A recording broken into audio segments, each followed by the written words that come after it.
Welcome to Indian fight junkie में आप सभी का स्वागत है। अभी रात के 3:33 हो रहे हैं। अभी अभी यूएफसी लंदन ख़त्म हुआ है। I hope you guys will appreciate कि मैं इतनी रात तक आपके लिए जग रहा हूँ और काम कर रहा हूँ। वैसे आप में से जो भी जब भी देखे ना ये वीडियो तो नीचे बताइए कितने बजे देख रहे थे। आई एम वेरी इंटरेस्टेड में कि आप में से कितने लोग रात को देखते हैं, कितना सुबह देखते हैं। ठीक है, हम बात करेंगे यूएफसी लंदन की। ये है पोस्ट फाइट यूएफसी लंदन। पर आगे जाने से पहले मैं आपको बताऊं एंड में क्या हुआ। वो तो आप सभी में मोस्टली आपको पता होगा, नहीं पता होगा अगर आप देख रहे हैं मेरा वीडियो तो और भी अच्छी बात है। एक शेर है कि हमें तो अपनों ने लूटा, गैरों में कहाँ दम था, हमारी किस्ती डूबी वहाँ जहाँ पानी कम था। इस सरल हिंदी में कहा जाए तो हाथ को आया मुंह न लगा। कुछ ऐसा ही हुआ है मेन इवेंट में। पर बाकी सारे इवेंट के बारे में भी बात करना ज़रूरी है, क्योंकि ये कार्ड मेन इवेंट जैसे एंड हुआ उसको अगर छोड़ भी दिया जाए तो भी काफ़ी अच्छा कार्ड था। काफ़ी अच्छी सारी फिनिश थी और काफ़ी स्टार जिन पे अभी तक थोड़ा बहुत शक था, अब शक कम होने लगा है। तो बात करते हैं यूएफसी लंदन की।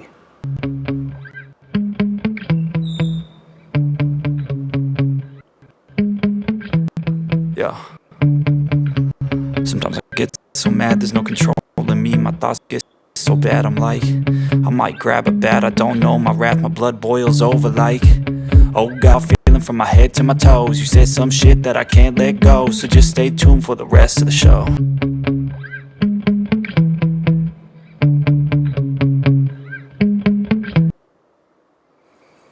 सबसे पहले बात करेंगे पॉल क्रैग वर्सेस वोल्गन ओज़्डोमिर। मैं आपको बताना भूल गया, अभी तक सब्सक्राइब नहीं किया है तो सब्सक्राइब करिए, बेल आइकन पर क्लिक करिए। मेरा आपसे वादा है कि आप पछताएंगे नहीं, और अगर आप पहले से ही सब्सक्राइब कर चुके हैं तो थैंक यू सो मच। आप भी की वजह से मैं वीडियो बनाता हूँ। तो पहली फाइट थी Paul Craig versus Volkan Oezdemir. Paul Craig पहले मोमेंट से ही उसको टेक डाउन करने की कोशिश करने लगा और सफल भी रहा। हाँ, में से कुछ लोग कह सकते हैं कि यार ये टेक डाउन वाली फाइट बोरिंग है, पर अगर आप कोई गेम खेलने जाएंगे ना तो आप अपनी स्ट्रेंथ पे फाइट करेंगे। पॉल क्रैग भी वही करने की कोशिश कर रहा था। पॉल क्रैग ग्राउंड में मैजिशियन की तरह है। काफ़ी कोशिश की उसने पहले राउंड में, 3-4 बार इधर उधर से चीज़ें फंसाने की भी कोशिश की, पर कुछ हुआ नहीं। ठीक है, क्योंकि जब से वोल्गन ओज़्डोमिर ने अपना कैंप बदला है तब से वोल्गन ओज़्डोमिर पहले से बेहतर है। और वोल्गन ओज़्डोमिर इस बात को पता करके आया था कि दोस्त इसके गार्ड में नहीं जाना है। वोल्गन ओज़्डोमिर एक सेकंड के लिए भी उसके गार्ड में नहीं गया। बस एक छोटा सा मोमेंट आया था जब वो उसके गार्ड में था, बहुत छोटा सा, 10-15 सेकंड का। ठीक है, राउंड टू में वोल्गन ओज़्डोमिर धीरे धीरे फाइट को टेक ओवर करने लगा। वो हर टेक डाउन अटेम्प्ट को अवॉइड करने लगा और तो और बराबर डिस्टेंस रखा। उन्होंने आपके पॉल क्रैग ने खुला न्योता दिया उसको गार्ड में आने का। एक बार नहीं, 2 बार नहीं, 3 बार नहीं, 4 बार। चारों बार वोल्गन ओज़्डोमिर ने उसको अपने आप को रोका, उस बात से पेशेंस रखा, डिटर्मिनेशन रखा, और सेकंड राउंड वोल्गन ओज़्डोमिर का रहा। तीसरा राउंड जितना सेकंड राउंड वोल्गन ओज़्डोमिर का था, तीसरा राउंड उससे भी ज़्यादा बेहतर था। वोल्गन ये फाइट जीता। हाँ, ये बात है कि वो फाइट बोरिंग लगी आपको, किसी को भी लगेगी, पर ये तो स्ट्रैटेजी गेम है। हमें ये ना देखना है कि कोई किसी की स्ट्रैटेजी, चेस गेम है। वोल्गन की स्ट्रैटेजी बोरिंग थी बट सफलता दिलाने वाली थी, इसलिए सफलता दिलाई। अगली फाइट जिसके बारे में बात करेंगे वो है मॉली मैकेन वर्सेस हैना गोल्डी। दोस्त, पहले के अगर 30 सेकंड देखेंगे तो फाइट पटी इक्वल थी, but at the end of the day यही कहना पड़ेगा, another fight, another knockdown by Molly McCann. अभी तक मैं मॉली मैकेन का फैन नहीं था, बट इस फाइट के बाद आई लाइक हर। मेरे ख्याल से फ्लाईवेट में आई रियली लाइक हर।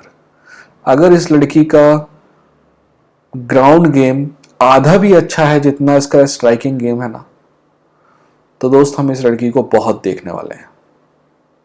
और बहुत इंटरेस्टिंग सी बात है इसके बारे में कि ये ऐसा लगता है कि इस चीज़ को एंजॉय करती है। ठीक है, बहुत से लोग आपसे झूठ बोलते हैं कि I love fighting. Nobody loves fighting. किसी को भी मज़ा नहीं आता नाक में घुसा खाने में, पर इट्स ओके। हम कुछ चीज़ करना पसंद करते हैं और किसी और चीज़ में अच्छे होते हैं, राइट। हम सभी को, जैसे कि मान लीजिए हमें क्रिकेट खेलना पसंद है पर हम अकाउंटिंग में अच्छे हैं, समझ रहे हैं। क्रिकेट से कैरियर नहीं बनेगा, अकाउंटिंग से 4 पैसे आ ही जाएंगे। तो मोस्टली फाइटर वैसे होते हैं कि they want to earn money and they are good at fighting, but Molly पर सभी के सभी बोलेंगे कि आई लाइक फाइटिंग और योर वो, नोबडी डज दैट। पर ये लड़की ऐसा लगता है कि seriously she likes fighting and I hope she gets better, तो अपन उसको आगे भी देख सके, ठीक है। अगली फाइट थी निकिता क्रिलाव वर्सेस अलेक्जेंडर गफ्टरसन। दोस्त, एक तरफ ये क्रिलाव के लिए तारीफ की बात थी, वहीं दूसरा दिल तोड़ने की बात थी। ये फाइट ज़्यादा देर नहीं चली, टोटल मेरे ख्याल से 70 सेकंड के आसपास चली, नहीं 1 मिनट 10 सेकंड या 1 मिनट 7-8 सेकंड कह सकते हैं। मैं एग्जैक्ट टाइम नहीं पता, बट इसी के आसपास है, क्योंकि मेरे को ध्यान था, मेरे को लगा था 1 मिनट में ही खत्म हो जाएगी। ये फाइट जितनी भी देर चली ना, 70 सेकंड चली अगर, तो 70 के 70 सेकंड क्रिलाव हावी रहा गफ्टरसन पे और क्रिलाव जीता। क्रिलाव जीतने के बाद इंग्लिश बोलने की कोशिश किया, जो भी है कोशिश किया, और किसी को चैलेंज किया। एक अजीब सी बात है, वो लड़का चाहता तो ट्रांसलेटर ले सकता था, फिर भी उसने इंग्लिश बोलने की कोशिश किया, ठीक है। हम में से कुछ लोग हैं जो किसी और के एक्सेंट की बुराई करते हैं, हमें कभी ऐसा नहीं करना चाहिए। मैं एमपी के एक शहर से हूँ, बैंगलोर में रहता हूँ, अंग्रेजी अच्छी बोल लेता हूँ, हिंदी अच्छी बोल लेता हूँ, कन्नड़ सीखने की कोशिश कर रहा हूँ। आप भी कोशिश करिए नई भाषा सीखने की, जैसे कि निकिता क्रिलाव कर रहा है, ठीक है। वहीं दूसरी तरफ गफ्टरसन की ये हालत ना दिल दुखाने वाली हालत है। हम में से जो लोग पहले से देखते आए हैं ना गफ्टरसन को, दोस्त, he was elite of elite. कभी आपको एक फाइट देखनी हो ना गफ्टरसन की, सब बोलेंगे अरे जॉन जोन्स वाली फाइट देखना। पता है, ऐसे लोग का खुद का कोई ओपिनियन नहीं होता है। जॉन जोन्स वाली फाइट मत देखना, टाइम वेस्ट करने की जरूरत नहीं है। अगर एक ही फाइट देखना है तो मैं बोलता हूँ वो फाइट देखना, गफ्टरसन वर्सेस आपके डैनियल कॉर्मियर वाली फाइट देखना, लाइट हैवीवेट टाइटल के लिए। वो देख के बताना कैसी लगी कमेंट सेक्शन पे, ठीक है। उम्मीद करते हैं कि गफ्टरसन वापसी करेगा, बेहतर होगा। मैं रिटायरमेंट की बात नहीं करूंगा, क्योंकि गफ्टरसन जैसे लोगों ने इतनी मेहनत करके यहाँ पे अचीव किया है कि मेरे जैसा चूतिया इनको बताएगा कि कब रिटायर होना है कब नहीं हटाना, उसको जिस जब मन होगा तब रिटायर हो, आई डोंट केयर।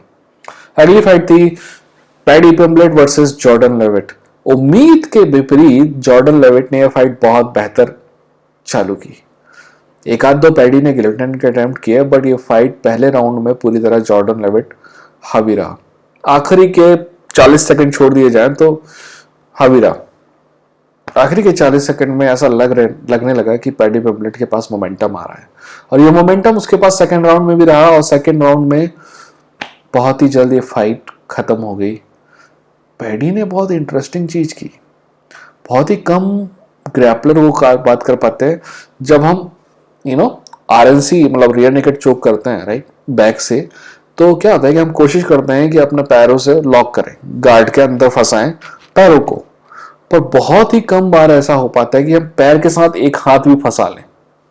वैसे तो आइडियली ये होता है कि हम कोशिश करेंगे कि दोनों हाथ फंसा लें, पर एक हाथ भी फंसा लेते हैं ना तो वो भी बहुत बड़ा अचीवमेंट माना जाता है, और पैडी ने वैसे ही किया।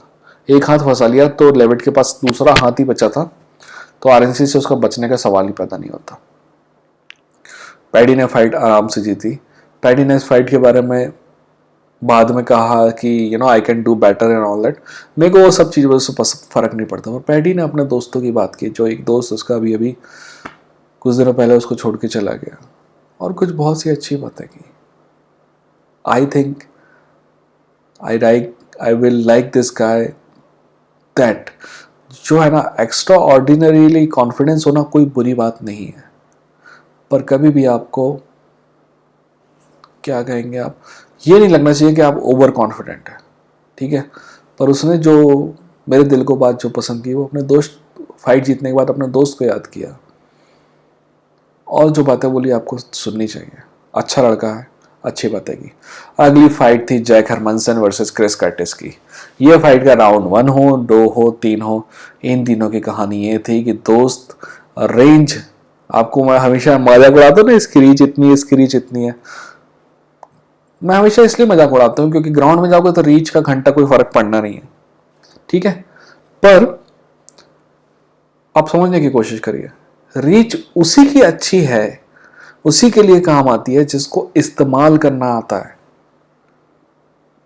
और रीच उसी के खिलाफ, उसके खिलाफ कोई फर्क नहीं पड़ेगी जिसको रीच को डिस्ट्रॉय करना आता है, ऐसा करके घुसना आता है, पीकाबू स्टाइल। माइक टाइसन की रीच कभी भी अपने अपोनेंट से ज्यादा अच्छी नहीं रही, पर माइक टाइसन अपनी जिंदगी की 90% फाइट जीता है, ठीक है, 92%। रीच काम आई क्या, मतलब रीच सामने वाले के काम आई क्या? नहीं, क्योंकि माइकल रीच तोड़ना जानता था। वैसे ही रीच उसी के काम की है जिसको रीच का इस्तेमाल करना आता है। दोस्त, आज जैक हरमनसन ने दिखाया कि रीच का इस्तेमाल कैसे करते हैं, कैसे hit and not to be hit, मारने का है और पिटने का बिल्कुल भी नहीं है, ठीक है। मेरे को तो बहुत बेहतरीन स्ट्राइकिंग लगी उसकी। हाँ, ये बात है कि उसकी वजह से फाइट बोरिंग हुई, क्योंकि देखो, आपको स्ट्राइक करना है और आपको सामने वाले के रेंज से दूर रहना है, तो क्या होगा कि आपकी स्ट्राइक तो होगी पर सामने वाले का जो आपका घमासान होने था वो आप अवॉइड करेंगे, तो फाइट बोरिंग तो नजर आएगी। But interesting tactic, right, interesting strategy. Jack Hermansson winning column में बैक। अगली फाइट थी Curtis Blaydes versus Tom Aspinall. ये फाइट सिर्फ 10 सेकंड ही ईमानदारी से चली, पर आप देखेंगे कि 10 सेकंड में भी ऐसा लग रहा था कि this is going to be a great fight, पर 10 सेकंड के बाद ही उसका घुटना जवाब दे दिया और टॉम एस्पिनॉल का, और वो बेचारा लेट गया। तो मैंने फाइनल डिसीजन नहीं देखा है, मैं आपसे बात करने आ गया। मेरे ख्याल से डॉक्टर स्टॉपेज हो जाएगा और कर्टिस ब्लेड को विन मिल जाएगी। मेरे ख्याल से कर्टिस ब्लेड भी नहीं चाहता होगा कि he wants that kind of win. At the same time Tom Aspinall जो है ना, जैसे कि हमारे ना चैनल में अजहर ने कहा था कि बहुत अच्छी स्पीड है, या फिर किसी और ने कहा था, याद नहीं आ रहा। दोस्त, इस लड़के में बहुत दम है और मैं उम्मीद करता हूँ, और वैसे तो मैं स्पिरिचुअल आदमी हूँ, तो आई ऑल्सो मतलब प्रार्थना भी यही करूँगा कि इस लड़के को ना ज़्यादा कुछ ना हो, क्योंकि इसमें ना बहुत पोटेंशियल है। उम्मीद है, कई बार क्या होता है कि इंजरी आपको पूरा कैरियर बर्बाद कर देती है। उम्मीद है कि ऐसी कोई इंजरी नहीं होगी, ही विल बी बैक। मैं देखना चाहूँगा इसको फिर से, ठीक है। जहाँ तक कर्टिस ब्लेड की बात है, कैसे भी जीता, जीत तो गया ना, मेरा मानना है उसको दो। आपका टाइटू इवासा वर्सेस अपना फ्रेंच खिलाड़ी क्या है उसका, सीरल गान की फाइट हो रही है, उसका चैंपियन इसको दिया जाए, उसका फाइटर इसको दिया जाए, ठीक है। मेरे को पता है कि वैसे तो मैं आपको एक मतलब ऊट पटांग जोक भी बोल सकता था, है ना, पर मैंने फिर भी कोशिश की कि कुछ अच्छा ही बोला जाए, तो इसलिए यही निकला कि हाथ को आया मुंह न लगा। बहुत उम्मीद से हम देख रहे थे, बट होता है, कोई दिक्कत नहीं है, लाइफ है। आप गिरेंगे, उठेंगे, संभलेंगे, चलेंगे, फिर गिरेंगे, फिर उठेंगे, फिर संभलेंगे और फिर चलेंगे। ऐसे ही गिरते उठते ही हम मंजिल तक पहुंचेंगे। जिस दिन आप हार मान जाएंगे ना, तो उसी में बैठ के बैठ जाएंगे। और हाँ, कुछ चूतिया बोलते हैं कि मेरे को ज्ञान नहीं देना चाहिए, तो मैं उनको ये बोलना चाहूँगा, एक बात ना लिख के रख लो। मेरे को ना ये मत बताना कि मेरे को वो आपका MMA नाव वाला कोई चैनल है, राइट, उसके जैसा करना चाहिए। अगर आपको वो देखना तो आप बिल्कुल वो जाके देख सकते हैं। वो आदमी मेहनती होगा, अच्छा होगा, मेरे ख्याल से मेरे से भी अच्छा होगा, कोई बात नहीं है, तो आपको वो चैनल देखना चाहिए, या फिर UFC हिंदी देखना चाहिए। मेरा मानना है कि मेरे में कैरेक्टर है, मेरे में नॉलेज है, मेरा अपना ओपिनियन है। मेरा ओपिनियन दूसरों का कॉपी किया गया ओपिनियन नहीं है, ठीक है। और ये बात है ना कि आप आपने देखा होगा कि मैं सारे कमेंट के जवाब देने की कोशिश करता हूँ, पर जब ये बात होती है ना कि आप सिर्फ ना आप का जो है सिर्फ हमको इन्फॉर्मेशन दो और दूसरी बातें मत करो, भाड़ में जाओ ना, तो किसी और के पिछवाड़े में जाके घुसो। मेरे को घंटा फर्क नहीं पड़ता कि तुम यहाँ पे हो क्या नहीं हो। यहाँ पे मेरे जो सब्सक्राइबर है ना, मैं उनके लिए हूँ, उनकी छोटी से छोटी रिक्वेस्ट में पूरी करने की कोशिश करता हूँ. So I don't give up. I don't give a fuck about you guys. You can go to hell or go to somebody's asshole. I don't give a fuck. You can go away and never come back. I don't give a fuck. If you want to unsubscribe, unsubscribe. I don't give a fuck. Okay? मैं अपनी ज़िंदगी में जहाँ भी हूँ ना, भले ही अभी मेरे सितारे गर्दिश में हैं, पर एक समय था जब मैं चमक रहा था सूरज से भी तेज, और एक समय मेरा फिर आएगा कि मैं चमकूंगा सूरज से भी तेज. पर दोनों समय, मतलब अच्छा, बुरा और फिर अच्छे समय में, तीनों में आप फ़र्क आप महसूस नहीं करेंगे, क्योंकि मैं इंसान हमेशा वैसे ही रहूँगा जैसा मैं हूँ. मत पूछ कि क्या हाल है मेरा तेरे आगे, ये देख के क्या रंग है तेरा मेरे आगे. दुनिया मेरे हिसाब से चलेगी, मैं दुनिया के हिसाब से नहीं चलूँगा. और उम्मीद है कि आप भी वैसे ही होंगे जिनके हिसाब से दुनिया को झक मार के चलना पड़ेगा. ठीक है? अपना ख्याल रखिए, शेयर करिए, सब्सक्राइब करिए. मिलते हैं अगले वीडियो के साथ. बताइए ज़रूर कि कितने बजे देखा आपने. ठीक है?